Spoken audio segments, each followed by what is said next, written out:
Imaginons un instant un éclairage qui s'adapterait automatiquement à la situation, qui augmenterait la sécurité et le confort visuel d'un usager.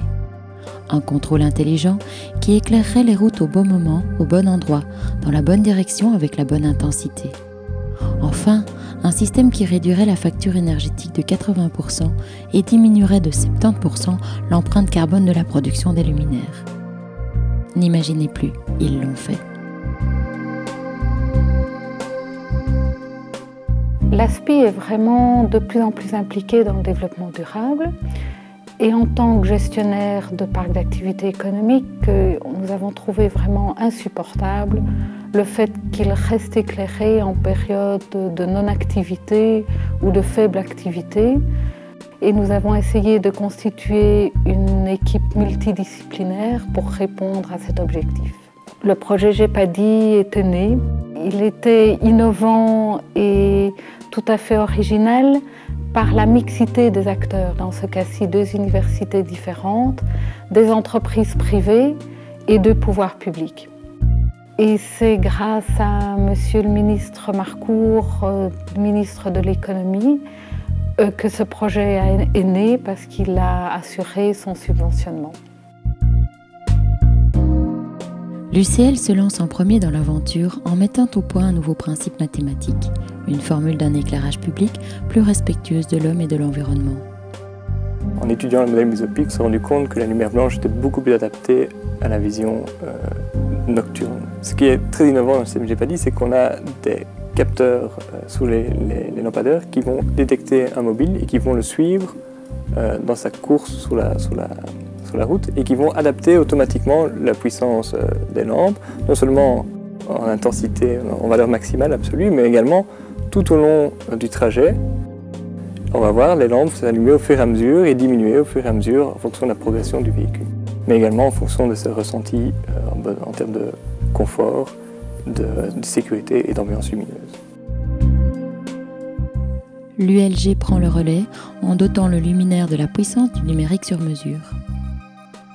Nous avons développé une électronique qui comporte des capteurs, qui comporte des éléments de communication entre luminaires voisins et qui comporte un microprocesseur qui est l'intelligence locale à la base du fonctionnement de chaque luminaire.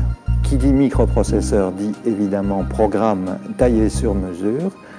Ces programmes servent à gérer l'information qui sort des capteurs, à gérer l'information qui est transmise à partir des luminaires voisins et évidemment à implémenter toute l'intelligence de contrôle des LED en fonction de la situation sous le luminaire. Une des missions de notre laboratoire est d'assurer la pénétration des microsystèmes dans le monde industriel. Nous avons là un excellent exemple.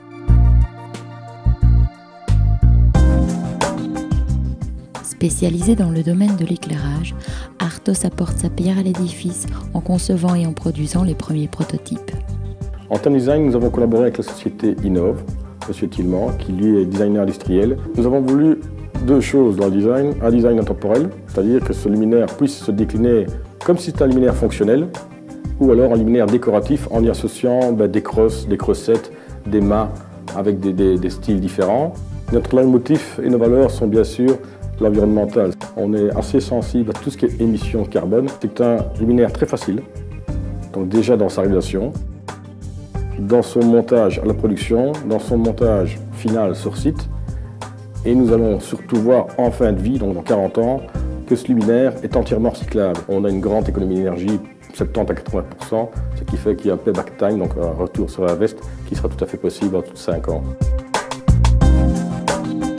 Grâce à sa maîtrise des différentes techniques, la société Ronvaux intervient en tant qu'intégrateur et équipe une première zone dans le parc d'activités économiques de Grasse-Sologne. On a, en comprenant ces différents systèmes, d'abord fait un essai grandeur nature chez Ronvaux et en le testant d'une manière journalière et en régulièrement informant les universités et Artos pour que vraiment cet appareil soit tiré vers le haut, je vais dire, et arrive aux performances que toute l'équipe en attendait. Nous sommes pour le moment aux prémices d'un développement d'un candélabre d'éclairage public qui soit avec un béton durable, qui soit avec ce côté sécurité, la route pardonne tout, et qui réponde en tout aux attentes tant du prescripteur que de l'utilisateur.